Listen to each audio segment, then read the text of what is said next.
A paz do Senhor, a palavra de hoje está no Evangelho de Mateus, capítulo 26, versículo 17. E, no primeiro dia da festa dos pães asmos, chegaram os discípulos junto de Jesus, dizendo: Onde queres que façamos os preparativos para comeres a Páscoa? E ele disse: Ide à cidade a um certo homem e dizei-lhe: O mestre diz: O meu tempo está próximo. Em tua casa celebrarei a Páscoa com os meus discípulos. E os discípulos fizeram como Jesus lhe ordenara e prepararam a Páscoa.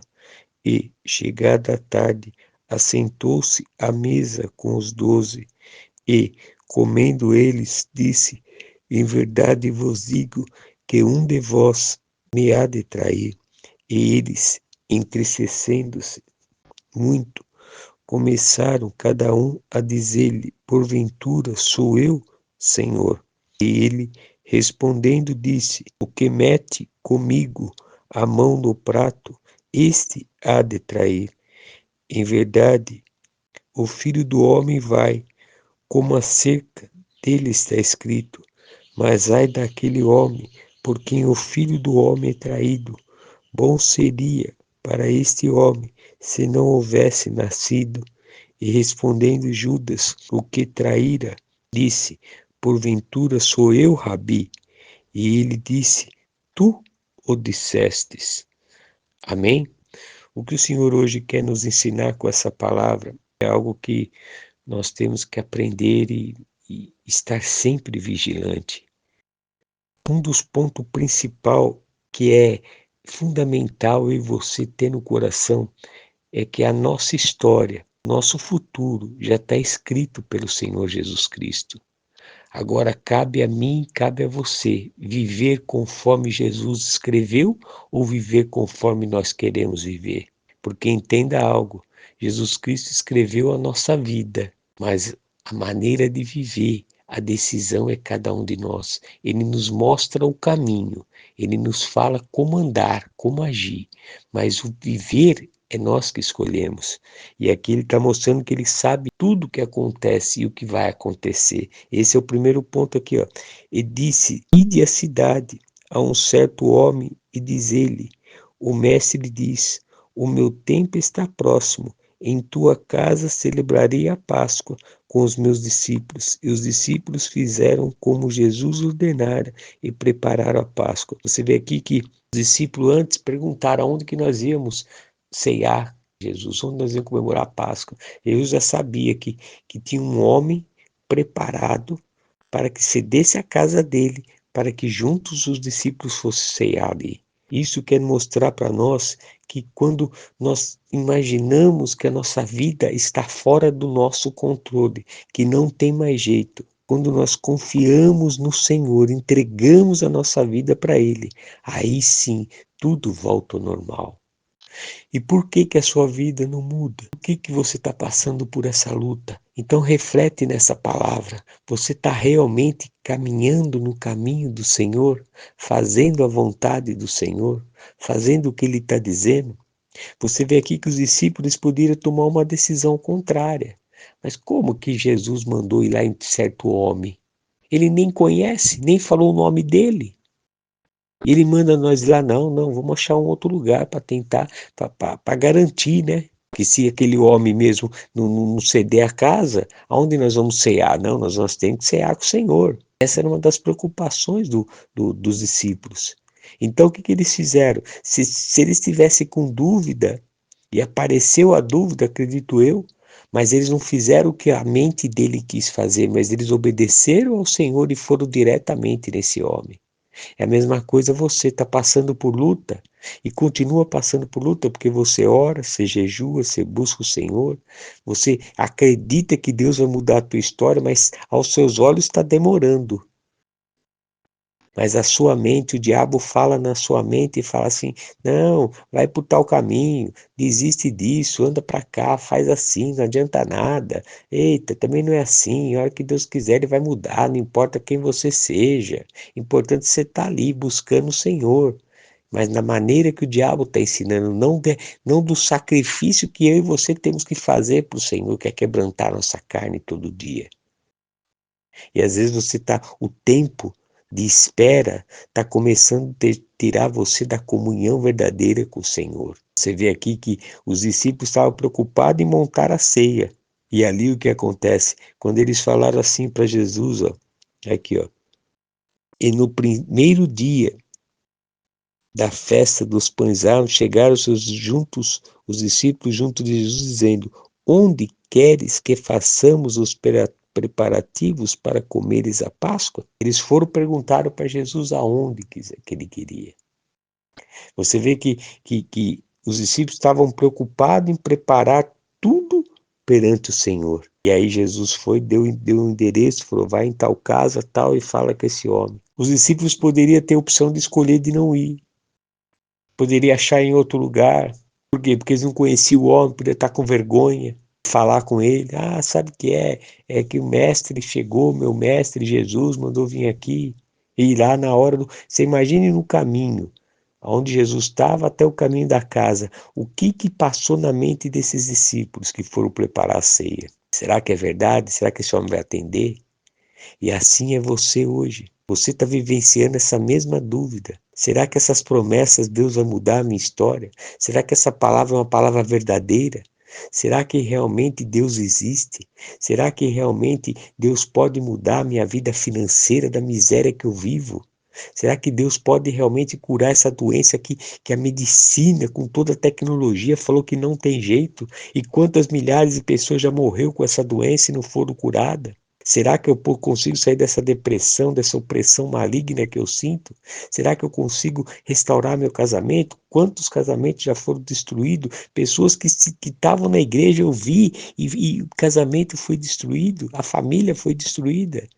Quantas pessoas estão na igreja, eu vejo ali que morreram dessa doença que eu estou? Quantas pessoas estão na igreja e estão passando fome? E assim é os pensamentos que o diabo coloca na sua mente, coloca na minha mente, conforme a luta nós estamos enfrentando.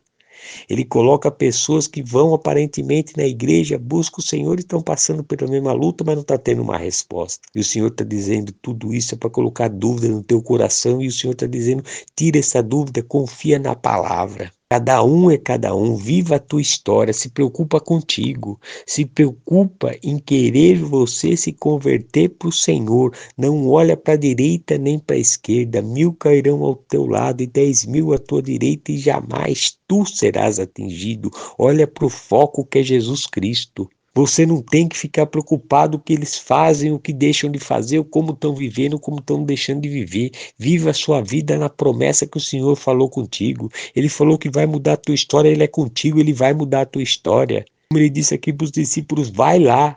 Por mais que os discípulos no meio do caminho possam entrar de dúvida no coração deles, mas eles falaram assim: não, vamos lá primeiro. E assim o Senhor está dizendo: confia na palavra, confia no Senhor, se converta teu coração. Hoje é um novo dia e você não sabe como vai viver esse dia, mas a tua história já está escrita, porque o milagre do Senhor que você espera pode realizar hoje como pode realizar amanhã. Não importa, o importante é que você venha crescer na graça e no conhecimento todo dia. Se você está fraco, levanta. Se você está desanimado, então anima. Se você está triste, se alegra. Se você está com dúvida, tira a sua dúvida, olha para o alto e glorifica o nome do Senhor, porque hoje é um novo dia. Se você acordou, é uma nova esperança que você tem. Se você despertou, é porque hoje o Senhor quer mudar a tua história. Hoje você vai crescer mais um pouco na graça e no conhecimento, para que quando você ter a vitória do Senhor, você vai glorificar o nome dele em primeiro lugar e vai dar um testemunho da grandeza dele na sua vida.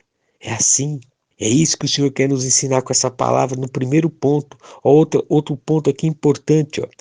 E comendo eles, disse: em verdade vos digo, que um de vós me há de trair. E eles, entristecendo-se muito, começaram cada um a dizer-lhe: porventura sou eu, Senhor? Você vê aqui que Jesus, como foi falado no começo dessa palavra, ele sabe tudo. Você pode até duvidar, porque tua vida não muda, que você está buscando, orando, você nasceu só para sofrer e assim vai. Isso é pensamento do diabo, não é pensamento de Deus. Qual é o pai que quer dar espinho para o filho em vez de uma rosa? Qual é o pai, como Jesus deu o exemplo, que a criança, o filho pede um pão, ele dá pedra. Não, Deus é o nosso pai. Ele quer dar o melhor para nós, e a prova maior disso foi ter dado o Filho dele, Jesus Cristo, para que ele morresse e levasse na cruz o meu e o teu pecado. Prova maior que isso, que ele nos ama, não tem. E ainda ele nos deu mais ainda, que através do nome de Jesus Cristo, tudo que nós pedirmos, nós receberemos, crendo, não duvidando. Então, se você ainda tem dúvida, então começa a pedir perdão para Deus. Se você está fraco, então levanta. Se você não está acreditando nessa palavra, que é mais uma palavra, então peça perdão para Deus. Porque você não está conhecendo Jesus Cristo, você não teve encontro com Jesus Cristo. Porque aqui, como ele disse aqui, ó, que no meio dos discípulos, um deles iam trair, e o que é interessante aqui, ó, que diz aqui, ó, e comendo eles, disse, em verdade vos digo que um de vós há de trair. Eles, entristecendo-se muito, começaram cada um a dizer-lhe, porventura sou eu, Senhor? O que quer dizer isso? Que até mesmo quem o ia trair ficou horrorizado, triste com a notícia. Mas, pastor, o que quer dizer isso? É que muitas das vezes você e eu não conseguimos alcançar nossa bênção que o Senhor já tem nos dado, porque nós ficamos presos no nosso subconsciente, nos nossos pensamentos, e não despertamos para ver a glória do Senhor completa em nossa vida. Você vê aqui esse exemplo da traição. Nós vamos ver aqui que Judas o traiu. Mas nem Judas, ele mesmo, ele estava tão convencido do que ele queria fazer contra Jesus, que para ele aquilo não era traição. Porque se você ler um pouco antes, você vai ver que Judas vendeu, entregou Jesus Cristo por algumas moedas. Segundo historiadores, segundo a história, estudiosos, né, dizem que que Judas queria que prendesse Jesus para que ele pudesse trazer os anjos de Deus e formar um novo reino, né? Libertar o povo de Israel. Esse era o desejo, essa era a vontade de Judas.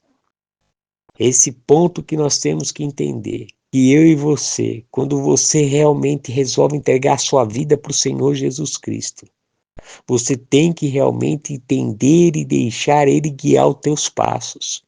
Se você entrega a sua vida para o Senhor, é Ele que vai fazer a vontade dEle, não é a sua. É a mesma coisa, vou dar um exemplo aqui, de você trabalhar numa empresa. Não adianta você querer fazer do teu jeito o produto, sendo que já tem uma forma de montar, de fabricar, e você vai lá, você quer mudar. Não adianta. Uma que você não vai nem conseguir, porque já está preparado para aquela situação, e outra que quem está te contratando não vai querer você, porque você não está obedecendo. Não é assim? Assim é o reino de Deus. Assim é Jesus Cristo com as promessas dele. Você quer receber as promessas, mas você não quer fazer o sacrifício de você mudar o seu interior. Você continua mesquinho, você continua mentiroso, você continua egoísta, você continua sem amor ao próximo, você não deixa o Espírito Santo transformar a sua vida. E você não entendeu ainda que, em primeiro lugar, Deus vai transformar o nosso interior para depois mudar o exterior. Porque vai mudar o nosso pensamento, a chave vai virar, vamos dizer assim, da nossa visão, do nosso cérebro, do nosso conhecimento. Por quê? Porque nós estamos nesse mundo, fomos criados a ver, a crer. Nós acreditamos somente quando nós vemos, mas no mundo de Jesus Cristo é o contrário. Nós temos que crer para ver. É essa transformação que, enquanto você não abrir o seu coração para querer você ser mudado, você não vai conseguir entender isso. E é por isso que você está sofrendo. E chegou a hora, essa palavra, para você despertar. Então comece a mudar o teu modo de ver. Deixe o Espírito Santo mudar o teu ser. Para que você não venha achar que a maneira que você está fazendo está agradando a Deus. Você vê aqui que os discípulos, quando ele falou que iam trair, todos, diz todos, se entristeceram e perguntaram, eu? Mas Judas estava tão certo que ele estava fazendo certo, da maneira dele, da maneira que ele acreditava, que ele foi e fez a traição. E aí, ó, que diz aqui, ó, em verdade, o Filho do Homem vai como acerca dele está escrito, mas ai daquele homem por quem o Filho do Homem é traído. Bom seria para este homem se não houvera nascido. E respondendo Judas o que traíra, disse, porventura sou eu, Rabi? E ele disse, tu o dissestes. Você está vendo aqui, ó?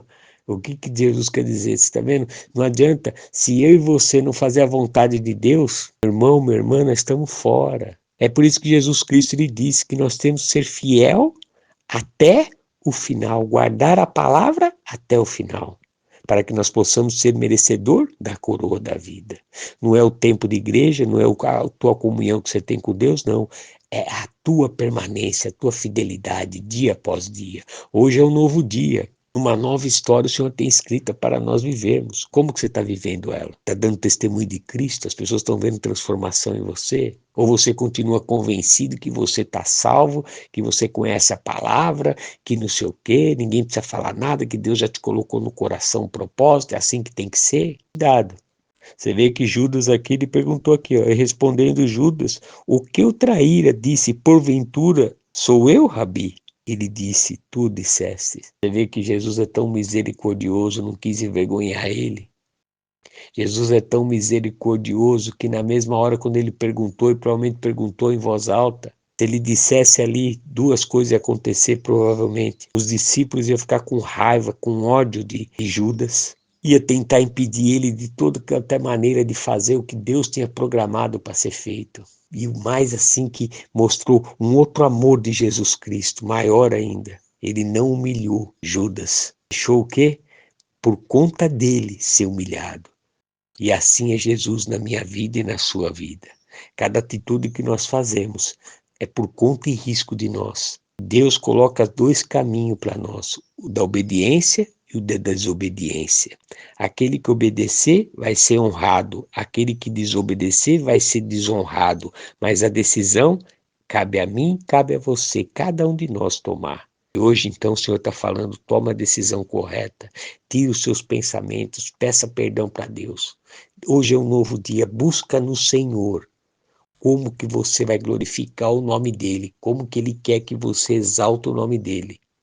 Está passando por luta, para de murmurar, glorifica a Deus, começa a ver a tua vitória. Está passando por humilhação, glorifica a Deus, começa a ver a tua vitória. Está com doença, com depressão, seja qual for, começa a glorificar o Senhor, começa a ver a sua vitória. Aí você vai ver a glória do Senhor se manifestar na sua vida, porque você escolhe, porque uma coisa é certa, Jesus Cristo poderia impedir, mas ele não impediu porque já estava escrito que Deus queria que acontecesse. Outro ponto, Jesus poderia humilhar Judas, mas Jesus só disse, tu o disseste, ou seja, o próprio Judas se condenou a si mesmo, se entregou, porque foi naquela, mas eu fiz por amor a Cristo. Não, você fez por amor a você. E a mesma coisa você está agindo e andando conforme você acredita que é, mas você não parou ainda para perguntar, Senhor, eu estou te agradando? Você quer ver se está agradando a Deus ou não? Vê qual o teu propósito que você está em comunhão com o Senhor. Vê o testemunho que você está dando de vida. Se as pessoas estão vendo Cristo em você, estão vendo a sua transformação interior. Se as pessoas não estão vendo, você não está dando testemunho de Cristo, mas se as pessoas estão vendo, você está dando testemunho de Cristo. Amém? Abra seu coração, deixa que o Espírito Santo do Senhor possa falar mais contigo através dessa palavra. Tenha um dia abençoado, você e sua família, em nome do Senhor Jesus Cristo. Amém.